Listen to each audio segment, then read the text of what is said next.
I'm Shannon Bremen for Brett Baer, and this is a Fox News alert.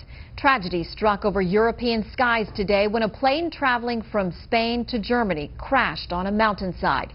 Darkness has fallen in the hard-to-reach Alps, and so the search of the crash site has been called off for the night.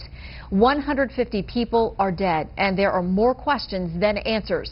What do we know? Well, this. The Germanwings Airbus A320 didn't issue a distress call. The plane dropped sharply. It all but disintegrated. But right now, the black box is in hand. We have Fox team coverage. Senior Foreign Affairs correspondent Amy Kellogg on the phone near the crash site in Var, France, with a look at the obstacles to the recovery efforts. First, Senior Foreign Affairs correspondent Greg Palcott is in London with more exactly on what happened. Hello, Greg. Hello, Shannon. Yes, French officials tonight are saying they do have in hand one of the black box recorders from that crashed plane, and they say they will be examining it immediately. There is a lot to look at. Disaster in the French Alps. A Germanwings airliner run by Lufthansa crashing into the side of a mountain.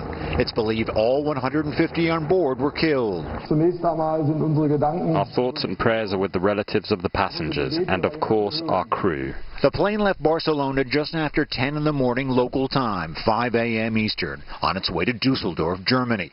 Shortly after it reached its cruising altitude of 38,000 feet, it started a steep descent, reaching 6,000 feet in 10 minutes. That's when it lost contact with air traffic control and crashed, spreading bodies and debris across a wide area.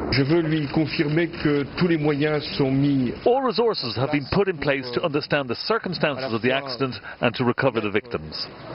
This as anxious families and friends waited for word. 67 on board were German, 45 Spanish, and 1 Belgian. The nationalities of more than 30 others not yet known. No American victims are known so far. Those lost included 16 German teenagers coming back from a school trip to Spain and 2 infants. Das Leid ihrer Familien ist jetzt unermesslich. The suffering for their families is immeasurable. We will do everything to make sure they get help and assistance available in the hours like these. The cause of the crash is still unknown. Germanwings and Lufthansa have good safety records. The aircraft was an Airbus A320, also with a good record. There was no Mayday alert from the pilot. U.S. officials are ruling out terrorism as emergency workers and police work through the night in very difficult terrain. President Obama offered support. Germany and Spain are among our strongest allies in the world, and our message to them is that as their steadfast friend and ally, America stands with them at this moment of sorrow. Officials are saying they might have the results from that black box examination as early as tomorrow. Also going to the scene tomorrow just to underscore the seriousness of this situation, the French president, the German chancellor, and the Spanish prime minister. Shannon. Greg Palcott live with the latest. Thank you. And now to Senior Foreign Affairs correspondent Amy Kellogg, who is live on the ground near the crash site. All right, Amy, can you set the scene for us? We understand the conditions are very difficult there. Well, we are just making our way, Shannon, into the Alps of Haute-Provence, as they are called here. The weather there is becoming increasingly difficult. When 4U-9525 crashed today, the weather was not bad. But in the last few hours, it has become icy rain conditions, and there's a concern there will be snow overnight, which will make the recovery efforts extremely difficult tomorrow.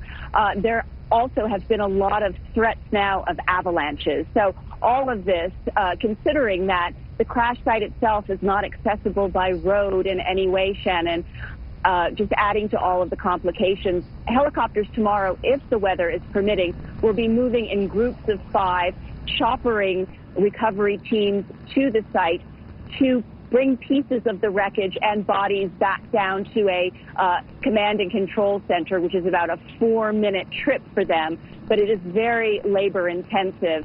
The command and control center is staffed now with about 450 emergency personnel, and military officials are going to be camping out at the crash site itself overnight, where the temperatures will drop below freezing because they need to secure this recovery site. The area, it's been described as little hamlets up on the mountain. It really looks more like a gorge. In the 19th century, hardy shepherds lived up there, but now it is very desolate, very remote. On the other side of that mountain are some ski resorts, but where the plane crashed, it is just rocky, and half of it is covered in snow, Shannon. Making it very difficult for their searchers and rescue efforts there. Amy Kellogg live on the scene there. Thank you so much. Well, Afghanistan has been called the graveyard of empires. 13 years in, American troops remain with fresh lessons learned from the other war that President Obama inherited. In a moment, my interview with his counterpart, Ashraf Ghani. First, Chief White House correspondent Ed Henry on how Iraq affects Afghanistan and the future of that region. It was just over a year ago President Obama called ISIS the JV squad. And 3 months ago, top officials insisted ISIS would not make it to Afghanistan. Yet now, Afghan President Ashraf Ghani says ISIS is in fact recruiting in his country and eyeing it as a new terrorist foothold. So Mr. Obama is using that threat from ISIS and the Taliban to reveal he's keeping 9,800 U.S. troops in Afghanistan through the end of the year. And this flexibility reflects our reinvigorated partnership with Afghanistan, which is aimed at making Afghanistan secure and preventing it from being used to launch terrorist attacks.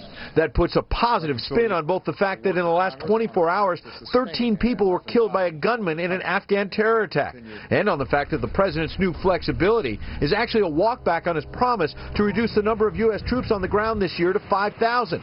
Nonetheless, Republican Lindsey Graham said he's willing to back the president's efforts to end sequester cuts on defense to pay for the troop presence if the president is serious about avoiding a repeat of Iraq, where ISIS filled the vacuum of all U.S. troops being pulled. I'd like to be on record saying, President Obama, if you leave troops behind in Afghanistan, you've done the right thing, not the wrong thing, and give you cover. The president, though, slipped up at his news conference by trying to thank Ghani, but actually referring to his reviled predecessor, Hamid Karzai. So that President Karzai, who has taken on the mantle of commander-in-chief in a way that we have not seen in the past from an Afghan president, can do a serious review. Unlike Karzai, who angered officials by taking U.S. support for granted, Ghani went out of his way to be gracious. I would also like to thank the American taxpayer for his and her hard-earned dollars that have enabled us. The president is also under pressure over Iran's growing influence in the Mideast, from Yemen to Iraq, where Tehran is leading the fight against ISIS. Israeli Prime Minister Benjamin Netanyahu is so determined to stop a U.S. nuclear deal with Iran that the Wall Street Journal revealed charges that Israel spied on the talks and relayed classified information to Republicans. One senior U.S. official telling the Journal, quote, "It is one thing for the U.S. and Israel to spy on each other. It is another thing for Israel to steal U.S. secrets and play them back to U.S. legislators to undermine U.S. diplomacy." The president refused to discuss those charges in detail and tried to downplay personal animus with Netanyahu. And so this can't be reduced to a matter of somehow let's all hold hands and sing Kumbaya. This is a matter of figuring out how do we get through a real knotty policy difference that has great consequences for both countries and for the region.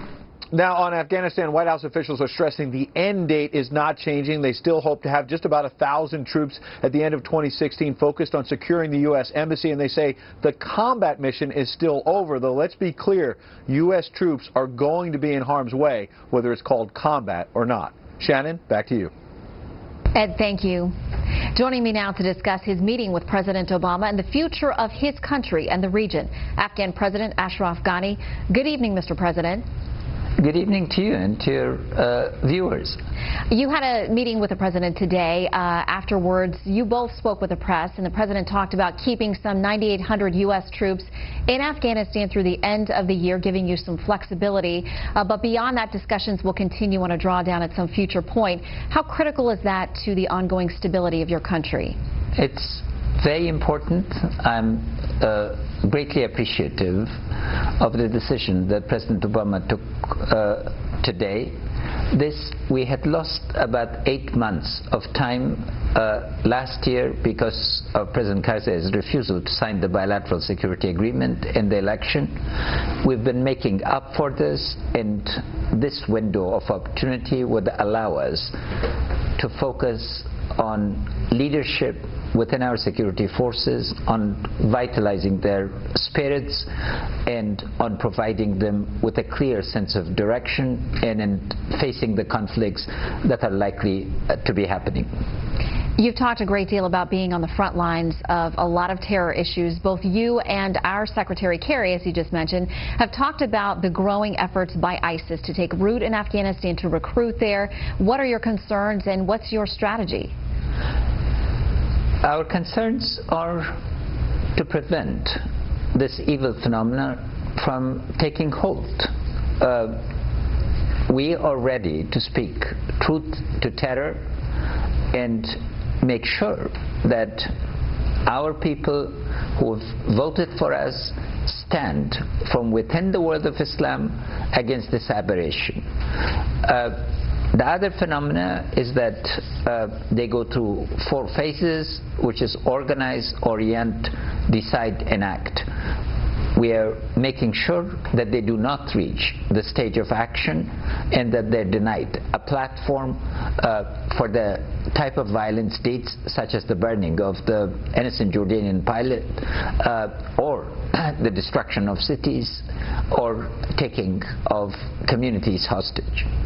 I want to ask you about a group that here in the U.S. we refer to as the Taliban Five. 5 men who were released from our Guantanamo Bay detention center. One of them, as they're now being monitored in Qatar, has apparently had contact allegedly with al-Qaeda-linked Haqqani network. And pretty soon, Qatar's obligation to continue to monitor them by the end of May will run out. How worried are you about folks like that returning to the terror fight?